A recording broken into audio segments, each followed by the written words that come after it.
What up, y'all? I'm back. You know what it is. It's your boy Big Boosie, man. Doing the things I like to do. This episode right here is very, very serious to me. It's one of my childhood friends once again. I can't help it. I know great people all over the planet. You know what I'm saying? Somebody commented and said, yeah, everybody your brother. Yep, it is, man. Because that's how we grew up, like brothers. And that's why I always refer to somebody as my brother, because we have real relationships and we hang out. They come to my house, I go to their house. So, you know, it is what it is. Don't be mad at me because you don't have brothers the way I do and people that like you the way I do, man. So we getting ready to roll this one out, man. Let's go, Jax.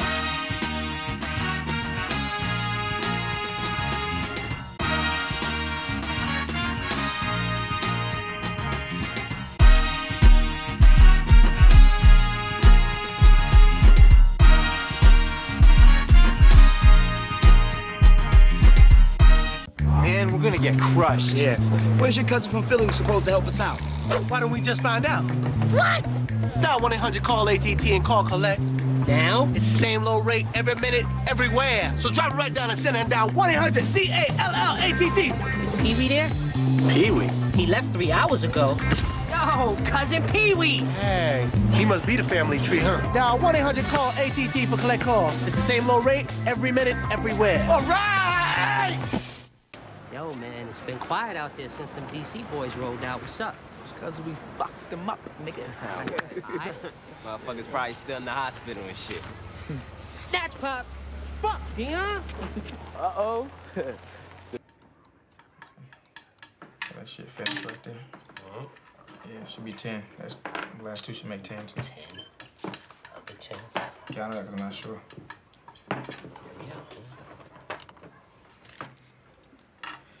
Get down! Police, Get on the ground! shit. Get on the ground! Move! Get down! You, come here! Get on the ground! Get your hands down! We trying very hard. You ain't helping much. I've put up a $5,000 reward. I know, but everything's a dead end. Look, we know you passed the polygraph, but we still can't prove where you was at night. Oh, it's too bad you weren't recording yourself. I've told you a dozen times. And the lady backed you up. What's the problem? Backing each other up. I hope so. I busted my ass tipping off the authorities, too. Whoa, wait. You helped the department on those arrests? They never told you. So we've got two police departments acting like two separate countries. Why shouldn't I interfere? Doctor?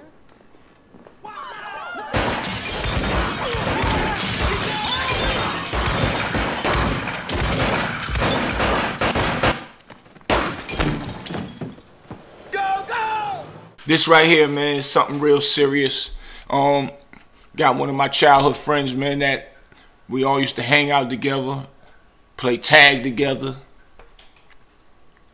Well, I won't say tag because we wasn't that young. We played a lot of football and stuff in the middle of the streets, and then, you know, we're going to get into some of that, of who actually played football with us in the middle of the streets and where he come from and all that. But one thing I can say is that's when we was in the streets real heavy, selling a lot of drugs, and he still hung around us, but he was one that chose another path and didn't choose to do drugs. When it was time to say see each other later, give each other 5, he went to do what he needed to do, we went to do what we needed to do.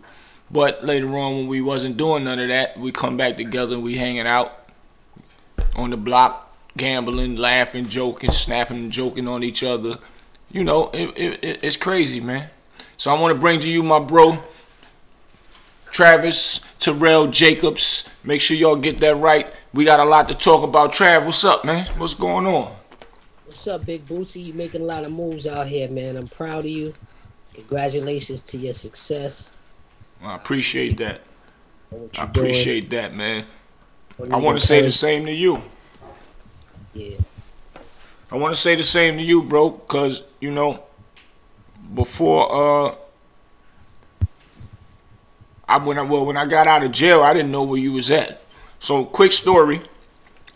The guy y'all watching right now, which I'm sure now y'all know who he is, and I've seen his face in several things. We'll get into that in a minute. But before, yeah, exactly. So before y'all got to know who he was before he turned himself into the person that he is today. His mother used to cut my hair at the legendary barbershop that all the big dogs went to in Harlem called Jerry's Den. His mother was my personal barber, so if y'all ever seen me with the fly cuts back in the days and all that, his mother's the one that did that, man. So, you know, ladies, man, that used to love that cut, man. This guy right here, his mother's the one. She's the culprit. Harlem. Yes. What? Yes. I didn't remember that, man. Huh? I didn't know you remembered that. Well, how can I forget who had me looking fresh and bagging all the women back in the days, young boy doing my thing? How am I ever gonna forget her? Man, never. Until I said what's up, for real. Never gonna forget that.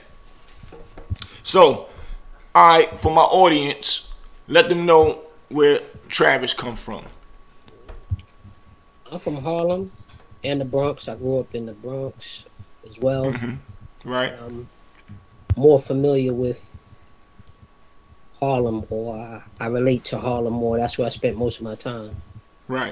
But when I went to elementary school, I lived in Harlem. Mm-hmm. I mean, I went to elementary school in Harlem, 108th Street, PS 108, but right. I lived in the Bronx. Right. When I went to high school in the Bronx, I lived in Harlem, 110th Street, Schaumburg Plaza, 5th Avenue. Right. And then, you know, 45th Street, 147th Street, Amsterdam, Jerry's Den. So I'm really a Harlem Bronx kid. So you're gonna see some people like, he not from the Bronx, he from Harlem, he not from Harlem, he from the Bronx. Right. But I'm really a Harlem Bronx kid, but I relate more to Harlem, but I gotta embrace all of them. So is it safe? Now I get it. So is it safe for me to say that I'm thinking I'm remembering how I met you is because when your moms was working at Jerry's Den, after school she would have you come there so she could work and still make sure that she kept eyes on you instead of having to get a babysitter and all that stuff. Yeah, it was a little bit of everything. And how I really got started, I mean, I used to break dance and all of that. And she was smart. She knew dancing, so I'll be break dancing in front of the barbershop, so she get to watch me. People give me money, and it's probably one of my jobs, you know, when I was getting a hit. They don't do this no more, but you brush them off, you go into the street, people all day. I mean, I'm probably making as much, maybe more than her, because each barber giving me $5 and $10, and then you know the hustlers, you know, $100, go give me a quart of water or a juice or a soda or a bag of chips. It could be the minimum of a thing. Facts. Keep the change. Right. Facts. Yes. I remember them days, bro. That's crazy. Yes. So I think that's what me and you really clicked with Darren, and you knew that we was into doing the electric boogie and the break dancing and all that stuff. And after we clicked, we started hanging out together. Money, they know him as D Money, but yeah. Right. Darren, of course. Facts. So that's how we connected.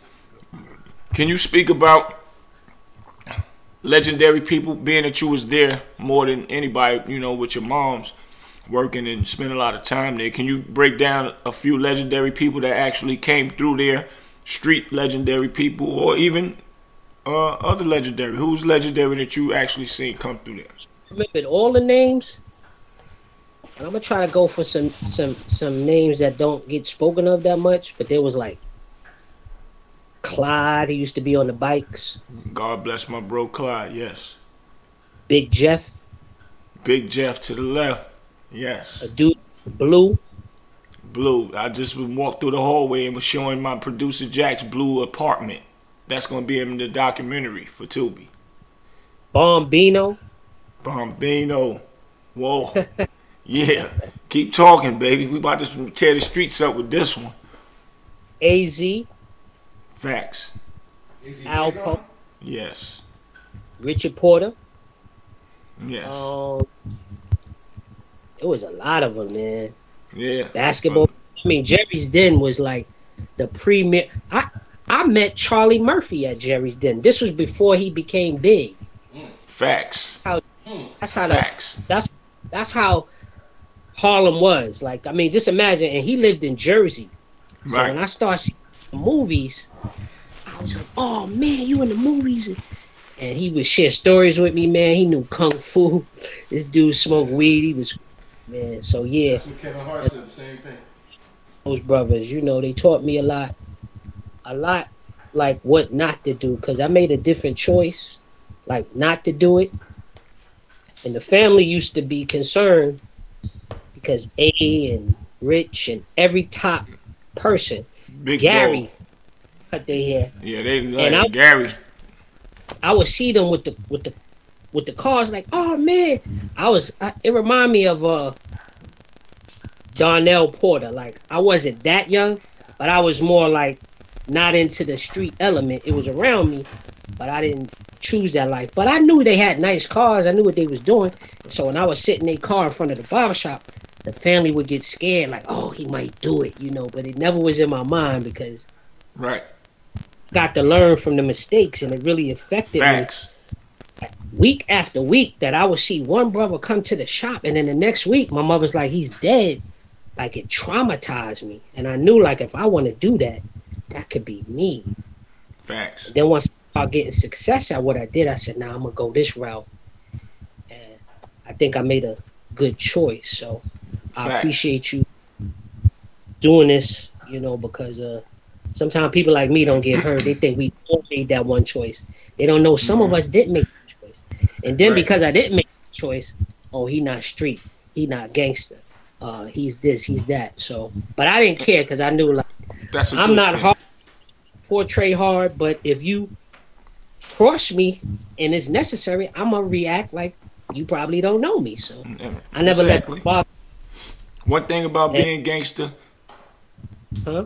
you ain't gotta portray to be no gangster. That ain't about nothing. Which you learned that early anyway. And that's why you chose the path you chose, because you knew you can if you wanted to. I remember like A and them. I don't remember who in particular, but I remember them like, don't do what I do. Mm-hmm. You making the block look good. I remember Facts. what you talking about? You famous. Like, nah. When I got my famous in the newspaper for negativity, you on TV, you make the hood look good. Now I'm a kid. Facts. Wow, that makes sense. You know what I mean? Facts. Big facts. You make the hood look good, because at the end of the day, they're known for doing the dirt. You known for doing. You started the movie stuff early. You know what I'm saying? Before any of that ever even made Harlem what it is to this day. You know what I'm saying? So for him to say that and recognize that early, A was always ahead of his time thinker. Anyway, so and we all got different stories.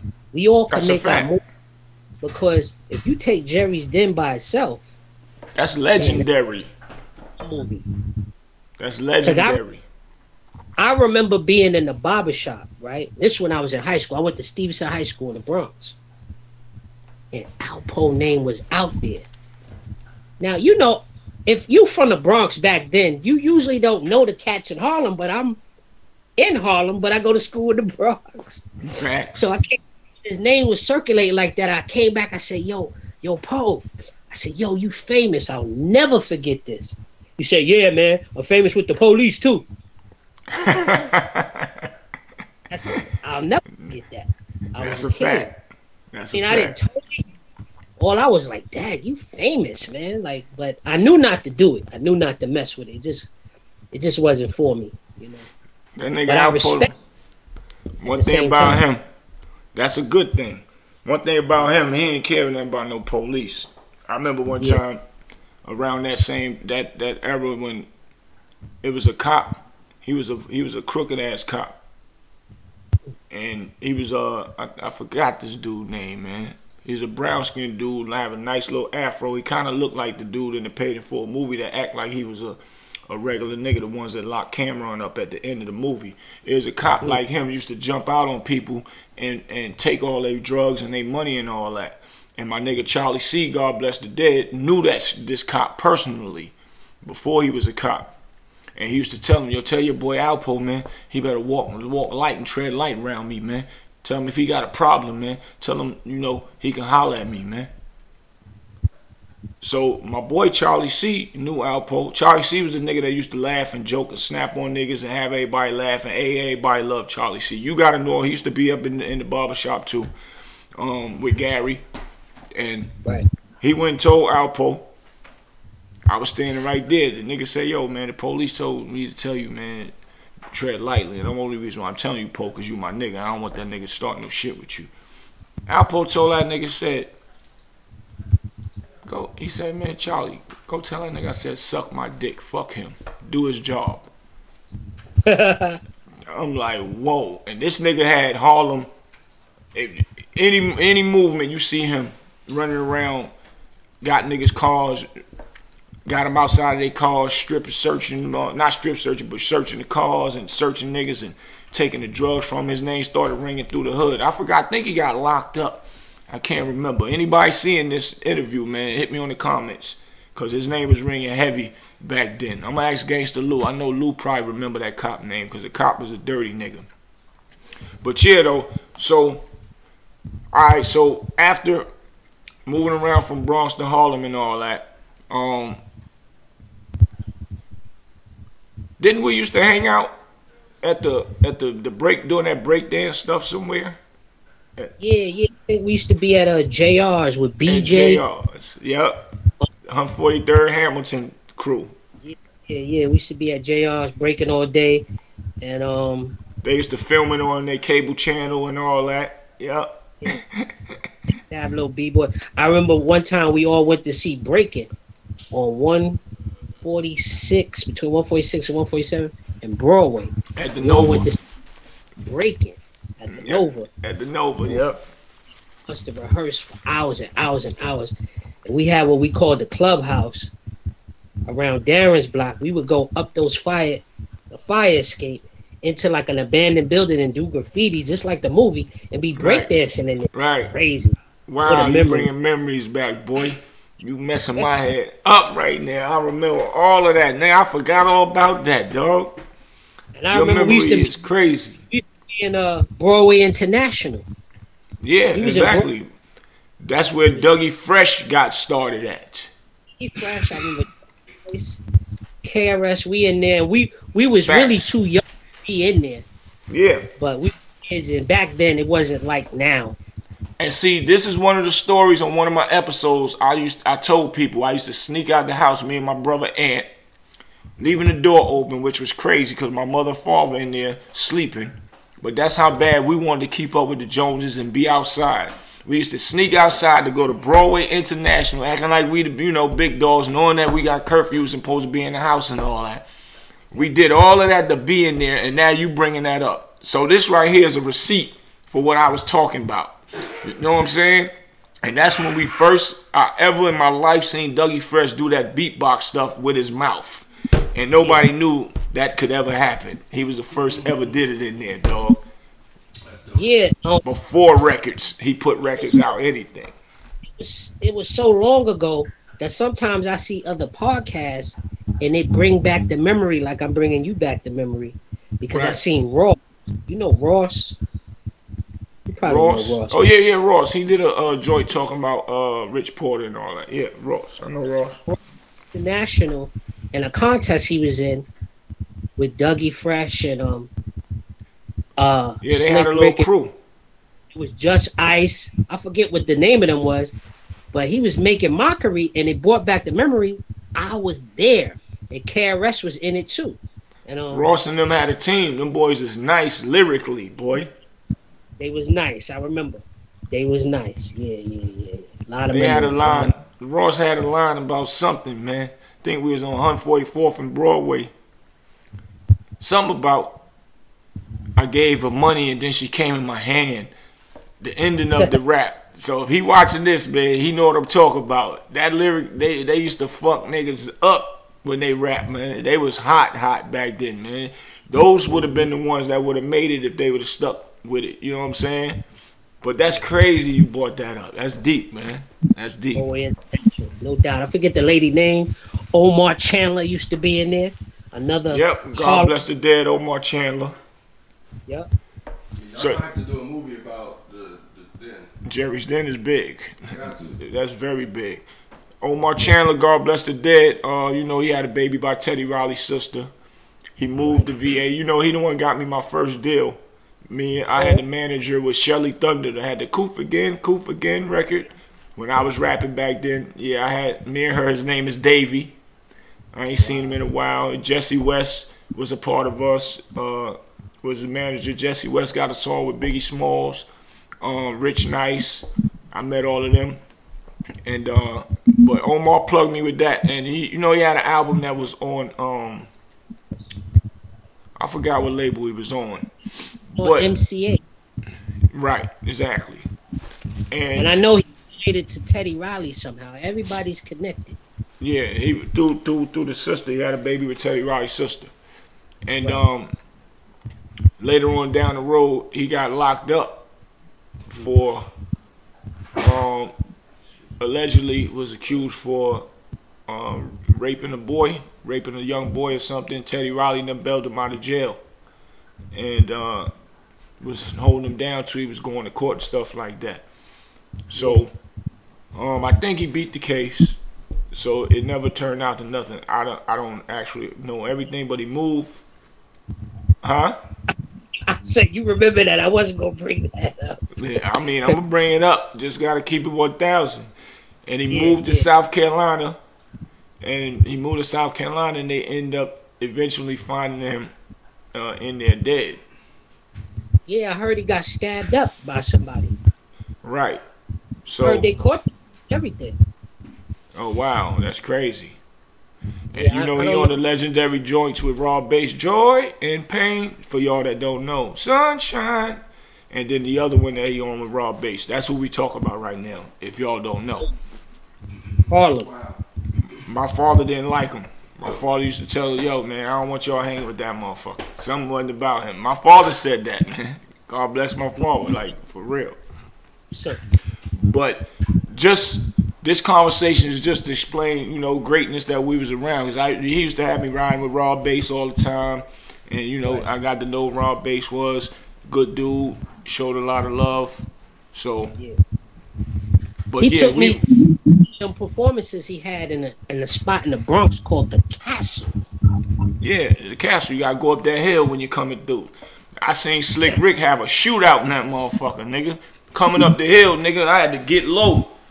I had to get low. Cause I'm watching Slick Rick shooting at a nigga.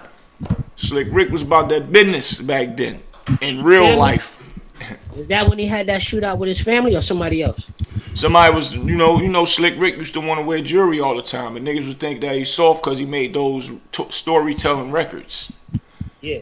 You know what I'm saying? And this particular time on the drive up, they was telling me I didn't know what was happening because I was on my way there, and as I'm pulling up, I'm watching him hold a Tech 9, spraying the joint, just spraying. Somebody said when after it was over, the smoke cleared. They said somebody was trying to rob him and all that. So, but Give me Slick one Rick sec. was there. Give me 1 second. No doubt. But for y'all don't know, there was a story about Slick Rick. And quick story, I mean, they always thought Slick Rick was soft, but I witnessed him firsthand busting that gun at the Castle Club. Everybody know about the Castle in the Bronx. And another quick story about Slick Rick. On my block, 145th, which y'all gonna see in the documentary, Hip Hop at Its Greatest. It's Checkers now, but it was Blimpies. And we was all hanging out there. One of my homeboys, his name was Swift. And he looked like he looked like he crazy, like meaning like he a nigga that'll rob you. So he was in the Blimpie standing around, and then he walks outside while Slick Rick walking there to get a sandwich with him and his manager. His manager was a dude, I could tell he was from England, short brown skinned dude. So Slick Rick wasn't feeling my boy Swift vibe. And when he walked, so Slick Rick walks outside before he even got a sandwich, and the manager was behind him. and asked my boy Swift, like, yo, why you keep watching me, man? Why you keep watching me? And he was like, man, what you mean watching you? I ain't watching you. And Slick Rick pulled out a gun, which was a 22, standing on the corner of my block, 145th St. Nicholas Avenue. He was like, yeah, man, you keep watching me. He said, man, I ain't watching you. What you mean I'm watching you? And his manager kept saying something to him in England words or language, like trying to tell him to chill, and he wouldn't take his eye off of my boy. So I stepped in because I seen what was about to happen. I was like, yo, homie, he was just admiring you, my nigga, admiring your jewelry, admiring who you are, that you Slick Rick. Ain't nobody on no grimy time out here. And his manager started saying, come on, pulling his arm. And then he walked off. And that's what made him walk off. But that just let me know that from me seeing the shooting, from me seeing that right there in that corner, I knew Slick Rick wasn't nothing to play with, my nigga. That's crazy that you brought that up. So what happened when he took you to the castle?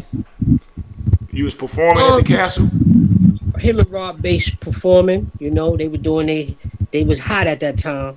Right. And I can't remember all the people that was there, but you know, I'm young. Whenever that year was, I mean, it was probably the late 80s.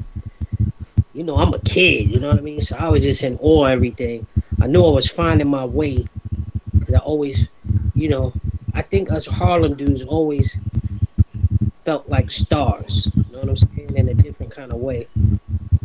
And I don't know if I felt like a star then, but I knew, like, I felt comfortable, like this is an environment I'm supposed to be in. And I was finding my way, which led up to the different things I do. Even the graffiti and the breakdancing, everything we did in the beginning led up to what is now. We didn't know it at the time.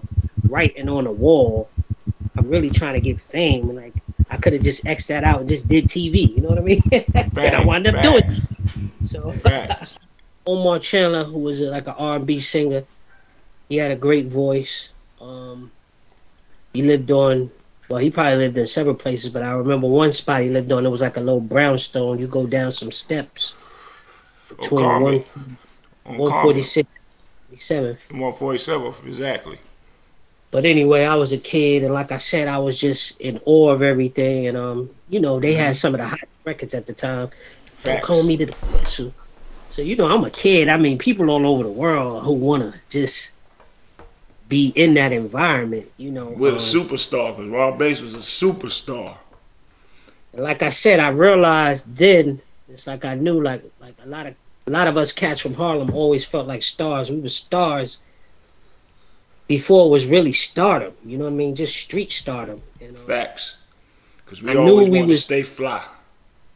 Yes, and match. Exactly. That's what we do. Head to toe. Motherfucking right. We know we was influencing the entire world. You know what I mean? Facts. But yeah. And then you know, we was talking about graffiti too. You know, like writing. You know, I used to write Shine all over the place. Before the rapper Shine, I was. And basically, I think everything we was doing back then led up to what we doing now, because it was all about getting out there. We used to call it getting up. You know what I mean? Yeah, you gotta go tag up. Now it's different because you can put your tag in the computer and it's all over the world in a second. We standing at train stations, bus stations, writing everywhere. But I don't regret it because it led up to all of this. And everybody started doing something else before the something that they really did. Even AZ worked the cleanest before he became the big AZ. That's a fact. So, facts. You know. So breakdance, graffiti, and all that stuff. And then I start, you know, getting into the film and TV and stuff. What made you know that you wanted to be an actor? Where did you go to school at for acting, or how did your acting career begin? From just the bottom stages up until the top stages. The bottom stages, I used to break dance, as we was talking about. One day I said break dance manager, her name was Julie Arenal. I said, I want to be an actor. I always wanted to act. Do you know any acting classes I could take? And she said the Puerto Rican Traveling Theater. And I said, how much it costs? She said, it's free. I said, all right. And then I joined. We do like little scenes and do plays at the end. Right. Different agents will come and see. Then some of them will pick you up. Then I start auditioning. Mm-hmm. And I don't know or remember Cynthia Barnwell. I don't know if you remember Stacy and Man used to hang out with us. Remember Man? Yeah, I remember Man. Yeah. Man, yeah. Well, she took me to my first interview because my mother was working at the barbershop and she couldn't take me. Right. And I went. I remember it did go well. I was crying and everything. I want to make it out because they would come at me with this little piece of paper. It was like, oh, he's a good-looking kid, but he has no ability. It's kind of like if you want to be a rapper. See, when I'm looking back at it now, if you want to be a rapper and you never rap, but you got to audition for a label, right? You're not gonna be good. I wasn't that good. You know what I mean? Right. And when they would come out with paper from a school called Weiss Barron, it was a commercial class. I took it as, oh, I suck and I failed. So after a while, I said, let me take this paper and join this school. And then I found out the school, it cost like $400. Now I'm like 13, 14 years old. So working at the barbershop, hustling, I gathered up the money. I'm 13, 14. Just think about that. You know what I mean? Facts. Barbershop. I got up the money. I joined the school. I got my clothes for everything. Right. And joined, and then from there,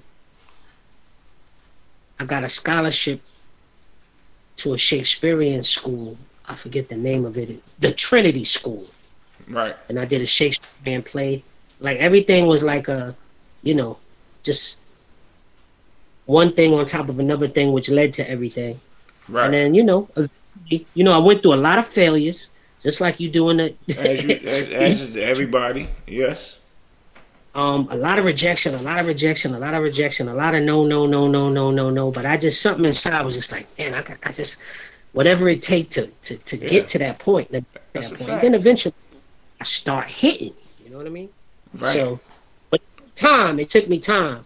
In fact, I remember reading an article with Gary Coleman, and he said he took one acting class, and then he was on Different Strokes. Now, I'm a kid. I said, I'm going to do the same thing. I'm going to take one acting class, and I'm going to famous. Facts. Well, little did I know, it ain't that easy. You know what I mean? Right. It ain't not for everybody. Some people get that one-time luck, and it goes well. I don't even want to say luck. One-time blessing from God. That's what I like to say. And we all for got you, a different way of getting there. Right. So that's why you can't trip out, like how somebody get there quick. And then there's things that people did to get there quick. I wasn't willing to do some things to get there quick. So, but for you to go, when you got integrity, and you honor yourself, and more than that, I honor God. So I wasn't willing to, Right. So for you going, so I remember you used to work the odd jobs around, sweeping the hair up off the floors and all that, doing little things for all the barbers, and they knew that you was in there, and it turned out to be a good thing where you was able to earn your own money early right there in the barbershop and not go and come down the hill with us and be on the block hustling, because you had that choice as well. Because I remember coming in there, I used to see you cleaning up and doing little odd jobs and getting paid for it. That's what this podcast here is all about, that we want the youth to understand that it's not simple and it ain't that easy, and the struggles that real actors such as yourself go through, you know what I'm saying, to make it when you was, 5 minutes to walk in and say, yo, let me get a pack, I need to hustle. And could have done that. And you didn't do that. And didn't do that. I didn't do that, man. And also some of the fellas, they had that respect for my mother to some degree. It's just conflict of interest, they couldn't. That's a big fact. My mother in the face, and I'm out there like that, and they come to the barbershop, so I had a lot. That's a big fact. So. That's a big fact. Definitely was respect for Mom Dukes. Everybody that came there. And she was a humble person, stern, but real good people, man. good spirited, all of the above. So, all right. So now we know where you your trials and tribulations, cause only way you're gonna get better is when things don't go right, and you take that and learn from it, and that's everybody. So it's good that you was in that mind state, and I say that to say because most people give up. Man, I don't keep doing this, man. They turn me down. Man, I don't keep doing this, and make an excuse to go and do something else that they know that that's not really their pick of the litter of doing things. Pick something else to do. So thumbs up to you, and I'm proud of you for doing that. Because once I've seen you on TV, I'm like, oh, who the fuck? Hold up, pull that shit closer. That's my fucking boy. What? When it's crazy. When you the person doing it, right? I used to, when I don't see y'all for a long time, I used to be like, I wonder if they seeing me. I wonder if they know that's me. You know what I mean? Right. I haven't seen you in I don't know how long, so. That's a fact. I was just like, I wonder if they seeing me, but when I would see A, when I would see Melly Mel, I mean, the people I looked up to, and they would notice me, I felt like I was a god. You know what I mean? Like, wow. No doubt. Actually, some of my work, if somebody's noticing something I'm doing. That's a fact. Too. And I know that feeling, bro. When I walk through the hood, and they be like, yo, man, I'm seeing that podcast. That thing is doing good. Yo, man, I seen you in this film. Yo, man, I seen you. That mean it's working. And, I ain't did nothing major yet. All these is little small things that I was just doing because I was around people that's actually making it happen. And they my homeboys or homegirls, and they just put me in something. And I really didn't do half the things you did, take the classes and all. I didn't do none of that stuff. Now I am. I got an agent now that I'm working with, so they probably getting ready to see me in big major roles. This year, it's going to be like my breakout year for acting and all that. But a brother like you is inspirational to me because you my friend. You used to come to my house. We all hung together. It's like, but once again, I can keep stressing that you still never did what we did. I might have had a pack on me hanging out with you while we chilling playing football and stuff like that. You know what's funny? You so discreet about it. I don't have no memory that you was ever doing it. That's great. That's a big fact. I remember that. But I remember this. Because, see, you did your research on me. I didn't really have to do too much. But you was always the cat. It was like, yeah. Obusi, that skinny dude, don't sleep on him. That nigga could fight. Haha. See, I remember. Big people facts. sleep.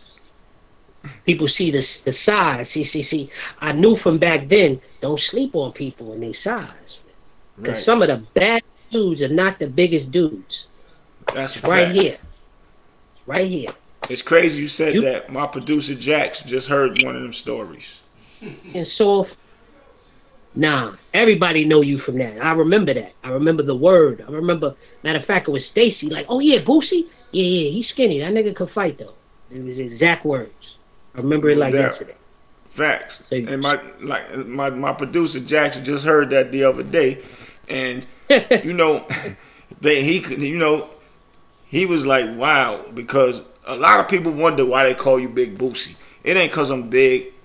It's because I do big things and make big moves and all that. So, growing up, a lot of niggas always wanted to try me. But my father always instilled in me, no matter how big they is, if you get your ass whooped, get your ass whooped. But let them know that you was there. And that's all I knew, period. That's why a lot of big dudes got slammed on their head and all that. And I'm not preaching this to say I'm tough, because I don't need nobody trying me, because I ain't got time for all that. That's old. Never did that. Never. I always was if you bother me, we gonna get it popping. I don't care who you is. But yeah, we just had this conversation with a few dudes that I just introduced to him the other day. And that's crazy. But I always like to move the street because A always was like that. First time A ever put some work in my hand and say, yo, you officially rolling with me now. Don't be telling nobody, yo, I'm with Azie, and then don't be talking about, oh, you got beef. Yo, what? I'll call up people to come down here and get you. He said, no, don't do that. We don't do that type of stuff. So he instilled that into me first and quick. Like, you don't start trouble with people It ain't about because you got power, utilize it to start trouble. And sometimes even if the trouble come to you, you still don't utilize it on that note. You keep it quiet, you go back and you regroup and you figure it out.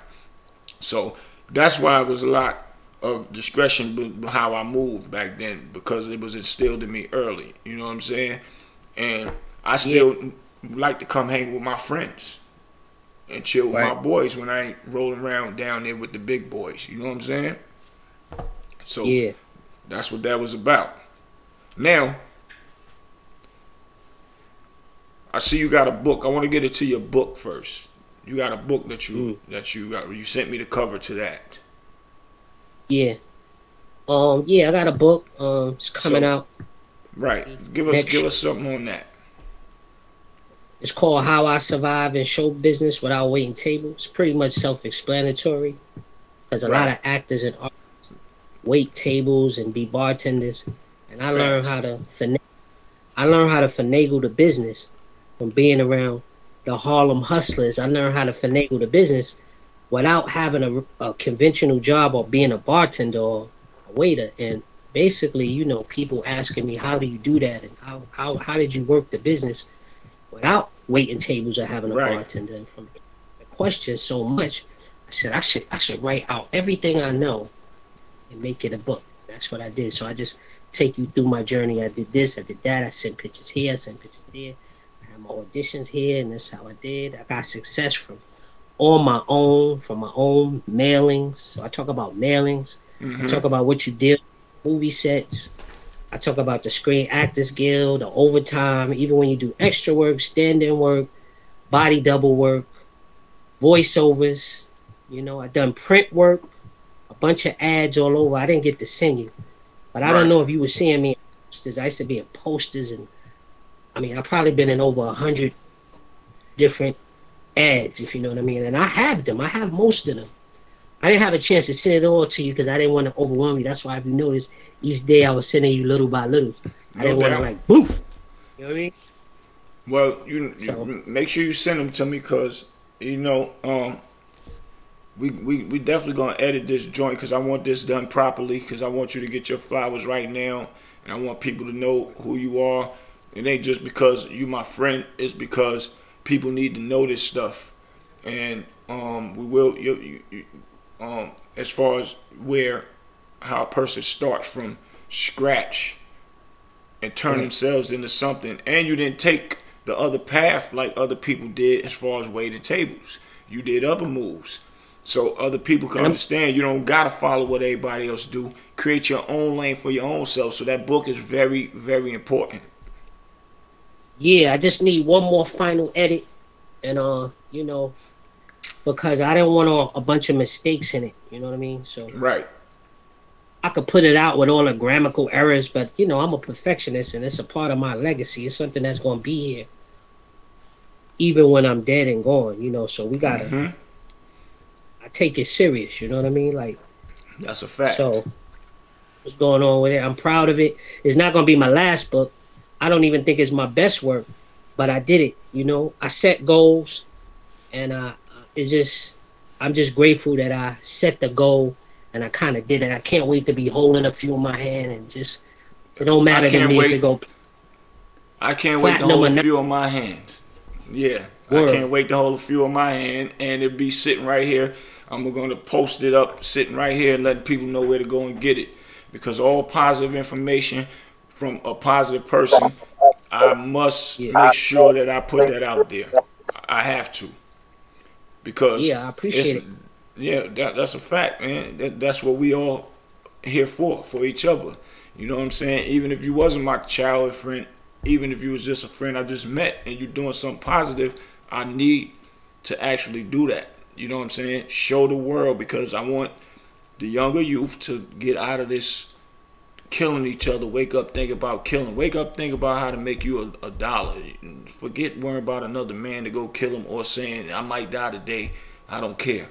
So that book is very important. That's going to be another part of history if I can help make that happen. So, yeah, it's very important. And we still not finished. He got a lot of other things to talk about. A lot of other things to talk about, man.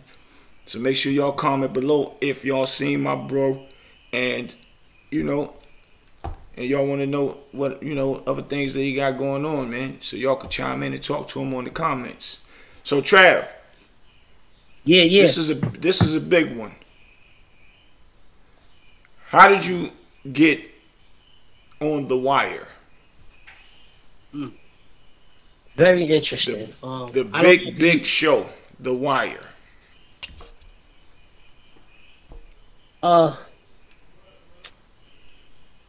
I think you can relate to what I'm about to say. The short answer is I'm from Harlem. Okay? That's a big fact. I can definitely relate. I can relate to that. Yeah. All right, that's the short answer. But a lot of determination. And I said all that to say because I wasn't getting the love in New York City. I'm giving up some secrets, some jewels right now. But we tend to do that where we from. We don't mind sharing information to inspire other people. Yeah, that's a fact. But I wasn't in New York City. I said, man, it gotta be a way. Because there was a lot of politics. I talk about that in the book too. A lot of politics, meaning, you got famous people, you got actors who've been around before me. And then when hip hop got, they start hiring the rappers for parts. And I would get like right to the edge, and then I don't get it. I would be in rooms with Fredro Starr, Malcolm Jamal Warner, Omar Epps. It would get down to us, and then they would get it. And then I find out they have local hirings in these different places in Virginia, in North Carolina, in South Carolina, in Baltimore, Maryland. So I came up with something which God gave me, and I called it the East Coast Tour. So me and my fellow actors, Corey Robinson, he's on The Wire too. He played a cop. My dude Benjamin Kane, and we would rent cars and drive to the local hirings. And it's funny. I went down to Baltimore to audition for a show called Homicide: Life on the Streets. What's the name of it? What's the name of the show? Homicide: Life on the Streets. It was an NBC show. Yafat Kodo. And comedian actor, he just died too. I can't think of his name, but it was a big show. And anyway, I went down there, and me and my dude, we was auditioning for the same part. And which was a bartender. I'm not a bartender. He's like 6'4", and I'm this side. I said, you got that. So on the way back, he said, yo, they called me for a callback. Back then, we had answering message machines, separate from your house phone, but a message company that we were called to check our messages. And he said, check your message. I said, I don't want to check my message, man. And you got the call back, and I didn't. Right. So check my message. I got a call back. Then we were going for different parts. He was going for a bartender, and my part just said teenager. And basically, on the way back driving home, the same thing happened. He said, yo, Trav, I booked it, man. I got the part as the bartender. Wow. He said, check. I said, nah, man, because listen, I'm not trying to give you no energy. It's going to take me a little bit. You know, I'm not jealous. I'm not a hater, but like, we both went down here. You get it, I don't. Just give me a moment. He said, check your message. I checked the message, and it said, I got my part too. And this is my boy. Wow. That's like me for a show. They don't know me and him as boys, and we both got in the same show of the same show. Wow. I went to Baltimore to get that. And then Ben told me something deeper, which gets deep. He said, this is the dream you had. I said, what you talking about? He said, you told me you had a dream that you and me was in the same TV show. I didn't even remember. So it gets deep. Anyway, the producers of that show is the producers of The Corner. Wow. I remember The Corner. BET, right? BET. And the producers of The Wire. So to all the youth, it's like anybody else, even Big A and everybody else, even other side, when you do good work, people gonna hire you again and again and again and again. So they're the same producer. That's why if you look on my resume, Oz, The Corner, The Sopranos, The Wire, same people. HBO. Wow. I did something, but I got it because I went to Baltimore. Most people aren't that ambitious to go all the way to another state to drive. Mm-hmm. Oh, and on the way to driving to the callback for The Wire, my car broke down. The car broke down, and I had the tow truck drive me to the audition. Wow. So I auditioned and I said, hey, man, I'm going to be late because the car got towed. When I got there, when I finished, first of all, one of the lines that I had, if you watch the clip, and I say, yo, what's up with that country ass hat? The guy who wrote that was auditioning me for The Wire. So when I walked in there, I said, yo, what's up with that country ass hat? Just like I said on the film. He said, I wrote that. It all went together. He said, I wrote that. Wow. And then the other goes, yo, is that you on the AT&T commercial? I'm like, wow, you noticed me. I said, yeah. And then the other guy goes, hey, man, I heard the tow truck drive you here. So you know you landed the part. Now you can pay for the tow truck. Wow, that's big. That's how God works. Wow. Look at that. Yeah, that's how God works. The devil tried it. He tried. Hard. But God stepped right in. Yeah. Yeah. So I try to, sometimes I got to go back and rewrite things in the book because I want to share all of that. Yeah, that got to go in the book. Yeah. That got to go in the book, man. That's heartfelt. I didn't get none of that love in New York. Right. I had to go somewhere else. I love my city. That's why when they was doing the Paid in Full, I went to I'm very ambitious. I went to Richard Porter's mother house. She lived up some steps in a brownstone on 132nd Street. Yeah, Velma. And on the left-hand side. I didn't know her, and nobody know me like that. It was more like, I'm from Harlem. I'm really an actor. I just want to be a part of it. It don't matter what level. I should be a part of this. There, love Macabre, not dissing Macabre. I would never diss him. That's my boy. He been to my crib. I work with him on the movies, Clockers and different things. But I just felt like I should be a part of it. You know? And it don't bother me. Well, it did bother me at the time, but I've grown and I learned to not let it bother me as long as I've done everything I could do to make that happen. So you didn't make the auditions? They had the auditions. They had Nas auditioning to be Alpo, but Cameron nailed it, so they gave it to Cameron. I know how that goes. That don't bother me, but I look at it like this. Of the whole movie, right? I'm already a professional actor. I'm from Harlem. I knew these cats. I couldn't say one word in the movie. Nothing. Nah, man. I'm not dissing nobody. It's just, like I said, I talk about this in the book. It's politics. It's different things. It had nothing to do with me. Because had I been in contact with A or Dame or knew them, somebody would have made that. Oh, facts. And it ain't like I'm somebody, because I understand. Listen, you probably got people asking to be on your podcast who don't do nothing. You can't do that. Like, what are you doing? Do you do anything? That's a fact. Nah, I'm not coming at them like that. I got legitimate credits. Mm-hmm. And I know those dudes. That's something I felt like I should be in, but I heard they doing a part 2. And hopefully I'll have, listen. Definitely doing a part 2. And see, good things come to those who wait, though. You know what I'm saying? Right. And God saved the best for last. Those type of sayings, because this part 2 of Paid in Full is not going to be a movie. It's going to be it's going to be a series, like Power. So you're going to be. Boy, if they shoot it in Harlem, oh my God. Well, you know Harlem's so gentrified. We're going to have to find somewhere else to shoot it. Newark, New Jersey is preferably on the list. Well, that's what Dame said. That's where he wants to shoot it at. So, you know, it's his project. So that's where it's gonna go. You know what I'm saying? But we did Paid in Full. The first one was shot in Canada. 3 months in Canada. I did my research on you. I saw you say how you was out there. Shout out to Dave Dash. because it all looked like Harlem. I knew it was Canada, but when you did your part, you gotta understand I haven't seen you for years. Yeah, that was Harlem. I'm not thinking you a consultant and you in Canada doing it.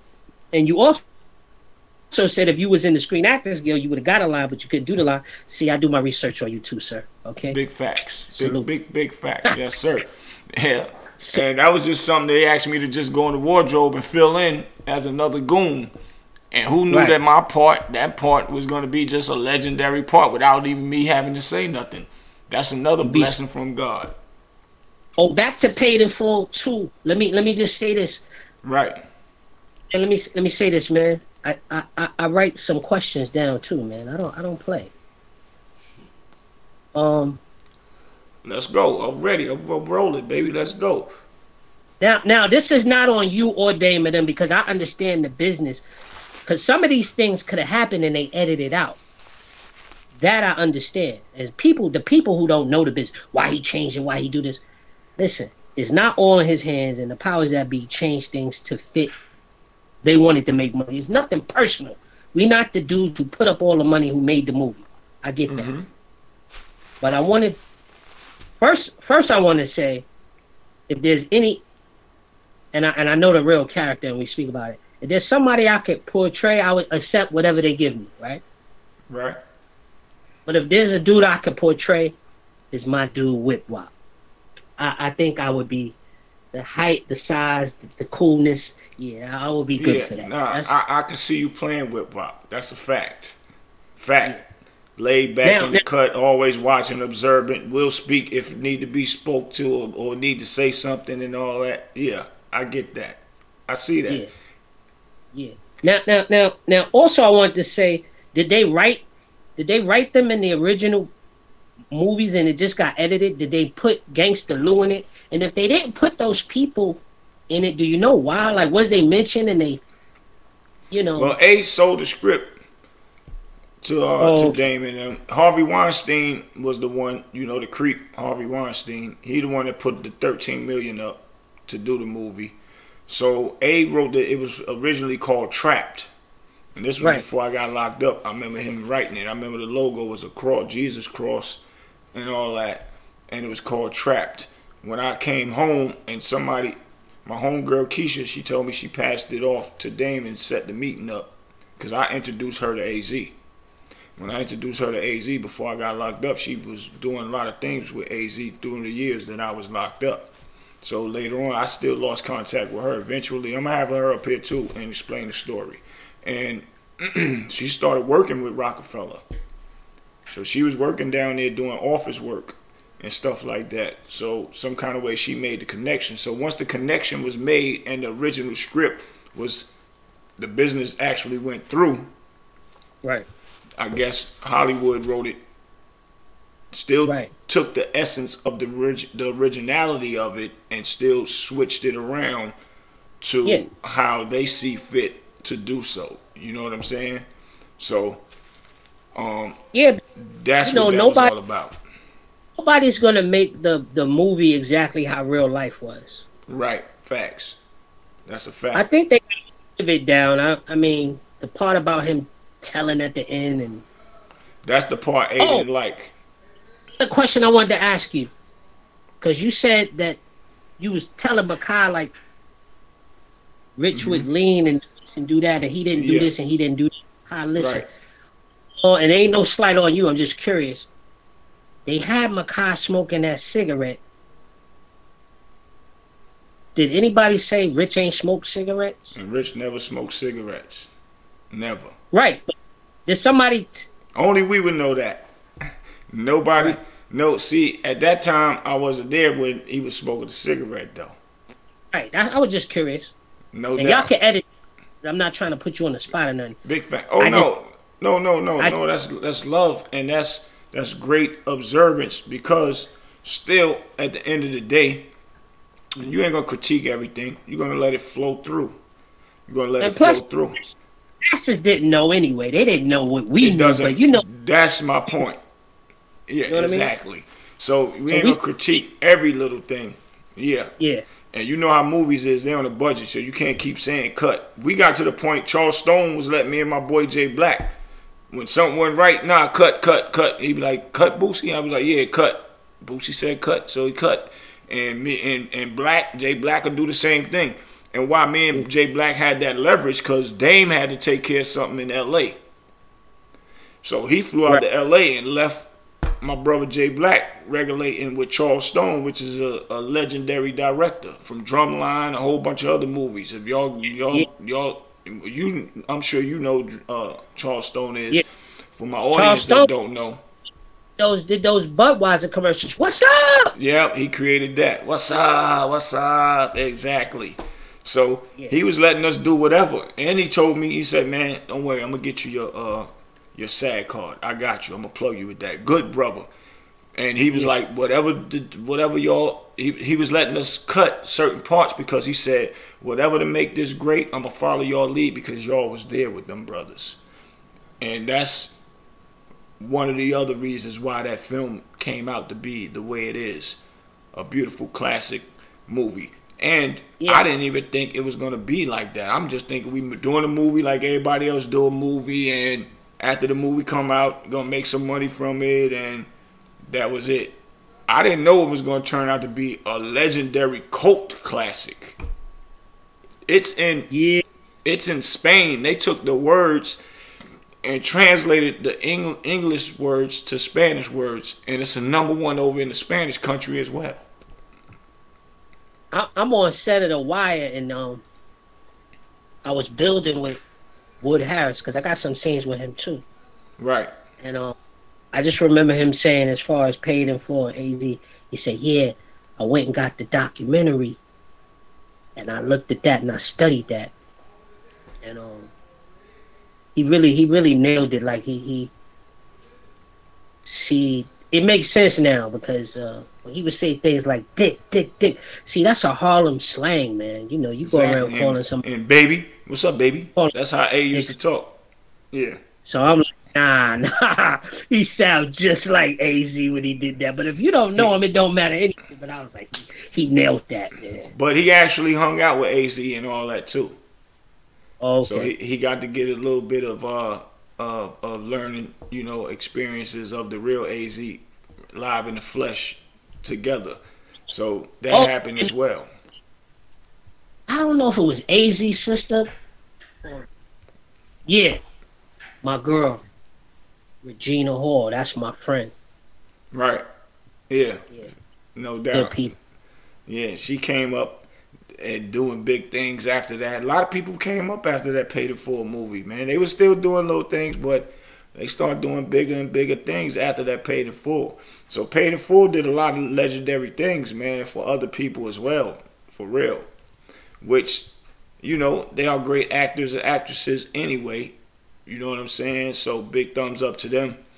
And Wood Harris, good dude. That was my dude. We had a lot of, me, him, Makai Pfeiffer, my boy Black. We used to be in the hotel rooms just hanging out playing fucking video games all day till it was time to actually go and shoot scenes. But I'm saying that to say, me, I'm just a regular dude. They big stars already from whatever they was doing already. So it was a privilege for them to have us around and accept me hanging out with them and treat me like I'm one of them. You know what I'm saying?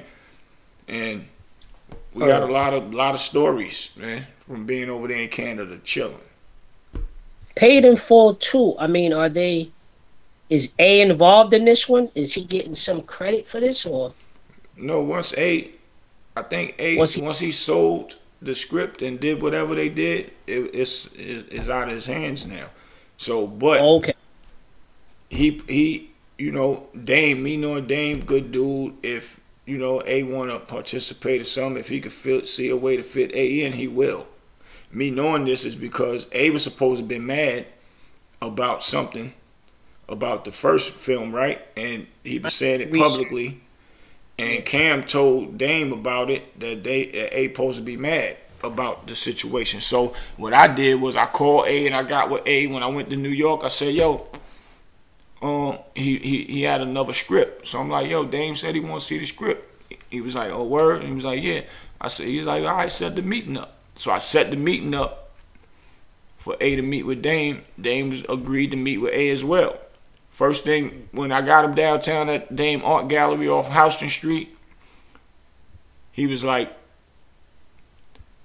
all right, before we begin the meeting, I just wanted to know, I heard you was upset about the film. I just want to know if you have a problem with me. He was like, what you mean? I ain't no problem. He's like, no, I'm asking you if you have a problem with me because of the old movie or whatever. And I just wanted to know, other than that, we can move forward. A was like, I said, no, A, he was just saying, do you have a problem with him as far as being mad at him so y'all could discuss it? And I was like, man, I ain't got no problem with you. That's out the window, man. And Dame said, all right, cool. Put his hand out the A hand, and they shook hands. And they just started, negotiating about doing the Rich Porter story, which it didn't. It never transpired because Dame was doing, going through some things, fighting in court for his kids, and so we never revisit that. But anything possible from here on out. But A is not a part of this as far as right now, but I can't say that he won't be a part of it if he reach out to Dame, or Dame might reach out to him. But Dame always liked AZ scripts because he liked the scripts. So anything possible, man. You know us from Harlem, we sticking together, and it's all about us putting money in each other's pocket because there's enough money for everybody. So hopefully A will be a part of part 2. I would love to see that as well. So that's a good question that you asked. It's going to be an ongoing series like BMF. I mean, are they going to have, hopefully, are they going to, the Alpo death thing and Richard Porter and all of that? I mean, or something. And see, that's another good question because with Alpo dying now, right? It's still going to add to some different writing into the actual scripts of it all. But still, it'll make, if it's, only thing I can say, if it's a good script, good cast, it's going to be ongoing and it's going to last for a long time until they really say, all right, the gig is up, it's time. You know how they ended Power. It's like it's over now. It ran its course. So when it run its course, it'll probably eventually end it with Alpo dying. So it would only make sense to do that. And then it just would be a legendary classic thing, and we on to the next things that we do in the movie world. Yeah, there's something else I wanted to say too. I don't mean no disrespect to Pat Porter, of course. Right. Man, I got so much to say. It's like my father, right? To make a long story short, my father is one of them legendary cats that's like AZ and Alpo, but from his era, right? And I'm saying all that, but his era was like, he was like Superfly, except he was dark skinned. You know what I'm saying? So he would have been like Nicky Barnes in South Carolina. You know what I mean? Right. And he was. So I said to him, yo, Dad, I know you can't tell me everything, but you need to give me like a good hour and a half so I can jot this down and do your story before the powers that be get it. And I said all that to say, I know what Troy Reed did. I understand like that was wrong, but somebody gonna do it anyway. Are they gonna let him? Is he gonna come out with that? That thing that he did? Because, and if he don't do it, they even created the series American Gangsters. Which thing are you referring to? Huh? Which thing you referring to about Troy Reed? The Alpo story that they was offended by, that, when he was going to the block. When he was in the car. Right. Yeah. They got a whole documentary. Are they going to just not come out with that because the family is mad? Because the point I'm making is, I use my father as an example. The family is mad at him, and I understand why, and they have a right to be. But even if they don't, somebody going to do it. And sometimes we don't get mad at the other people who do it. We get mad at us doing it. Right, the Hollywood white people is what you're saying. Somebody gonna do it. Somebody gonna do story. Trust me. Right. So, but if Troy Reed, if they're gonna come out with that, or he gonna just can it. And also, Mecca Oyo had more, but he felt his little backlash when he had. Man, just listen. You know what I mean? He coming down the pipe. Well, like, is he going? Well, with the Troy Reed situation, right? Yeah. That situation was nothing that he was doing. Somebody got his footage. That was raw footage. and he let Alpo do the story all the way out, but he was going to be editing it for his documentary purposes. It wasn't going to be seeing it like as if the man was bragging about how he killed Rich or whatever. He was just letting it play. So somebody actually got that raw footage and put it out. He actually went and apologized to Patton for that happening. Right. So it wasn't going to be, you wouldn't have seen it in rare form like that. As far as Alpo doing it, he was just going to take bits and pieces from it and put it in. But just so happened the world got to see it like that, and that was distasteful, very much distasteful, for real. And for it to be put out, if it was done like that, it would look like bragging. So that would be crazy. And if a white person from Hollywood got it and let it play like that on that level, like Alpo bragging, I think it would have been repercussions behind that legally for awakening the family up to revisit that again. So, but that's how that happened. He didn't meant for it to get out like that. That I'm asking you, are they gonna come out with the whole thing that they had, or he probably is? You know, he got a book out about Alpo. Yeah, something about I don't know Poe or something. I don't know Alpo or something, but it's still a book out about it. So him as a journalist, a person that do documentaries, yeah, he definitely gonna probably come out with it because it's gonna make some money. It's gonna make money. The reason why I use my father as an example, because you know I'm not saying this for nothing. Right. My father, these accolades, and he haven't been down here in about 35, 40 years. He just was that dude, you know what I mean? And well respected. Just you know who he remind me of? I'm talking about the respect. Bumpy Knuckles, like the respect he get. I'm like, yo, man, I wanna do this before somebody else do this. He tell me no, but it's the same thing like the Alpo story. Okay, Dad, you telling me no anyway. Right. But let somebody hear the stuff that I'm hearing. They gonna do it. Why not let me do it? Right. I'm your family. You're not gonna make things worse, exaggerate things. So that's why I was asking you that. What's his South Carolina story? It's a South Carolina story? No. I was saying my father was one of those dudes like a Bumpy or... Yeah, what city was he in making that noise? That's what I'm saying. In South Carolina? Yeah. But back in that era, Superfly era, like... Yeah, when you see the Superfly... My father even had that same car. Right. That white... in Superfly. He was like, I got pictures. He had the big hats, and he was the dude, and tall and handsome. He had cars and jewelry. Except he was down south. He was killing the game. All the women, it's like a South Carolina Harlem version of what was up there, but it was here. And because it's smaller here, it's not big like New York. He was even bigger. You get it? South Carolina, you know, they got them dudes out there with that bread. When I first came home, I was in Greenville, South Carolina, killing them. Them boys come with them shoe boxes like this. That's how they come. I was killing them down there, but them South Carolina boys, and they ain't nothing to play with down there neither. For real. Oh yeah. So I definitely know. I done seen a lot of. Yeah. It reminds me of the 80s down here now. They doing a lot of just unnecessary killing, man. Just they behind in a sense, if you know what I mean. Mm-hmm. But the killing is it's like a little New York. You know what I mean? Nah, it's definitely. That's why I tell people, don't come down south thinking it's sweet, man. These guys, they bust them guns and they about their business as well, man. So, you know, just treat people how you want to be treated, man. We all the same, man.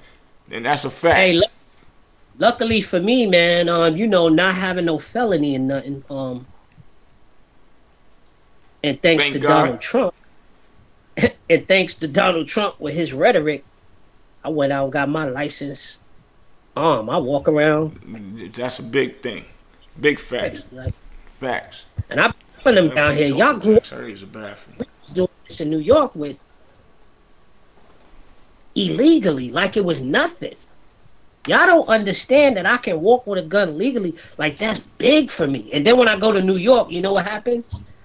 Oh, damn, I realized how naked I was all this time. The risk I took not carrying. Because I had the cats tell me, yeah, well, I'd rather get caught with it than, you know. Without it. Yeah, facts. And I understood it, but I didn't want the ramifications that came with it. And I figured I'm not in the street life, so there's no need in me doing it. So, but if I had to live, you can't be in the streets out there and not have it. In New York, though, they still on, like, people from out of town with gun license. You got to have a real serious type of license to even walk with it in New York, because they'll still lock you up, and you figure it out later. That's crazy. Yeah. And I never thought I'd be saying this. I'm like, man, I'm not living nowhere where I can't legally arm myself, you know, because it's hard to go from that I can, that I can't. You know what I'm saying? That's a fact. So, yeah, you know, no doubt. So, yeah, man, I ain't going to take up all your time. Thanks for coming and giving me some of that knowledge on Street Knowledge Podcast. And, shit, we're going to do this again, bro. And be ready. Hopefully it'll be when we sitting on set together making some noise, man. No doubt. No Proud doubt. of you. Keep up the good. Yeah, vice versa. Vice versa. Yeah, Harlem stick together, my brother. That's what's up. Do it. All right. Y'all know what it is, man. Y'all heard the interview. I can't make this stuff up. My friend got up here. I ain't seen him in years, and he broke it all down. So, and he gave y'all a lot of knowledge for y'all up-and-coming actors and actresses, man. And y'all see, it ain't always got to be you working in the fast food. You create your own lane and make other hustles to make you some money to actually get to your next step, your next level into being an actor, a great actor, or a great actress, man. So y'all know what it is. It's your boy Big Boosie. We got another one in the bag. Y'all stay tuned. The next one is on the way. Let's go, Jack.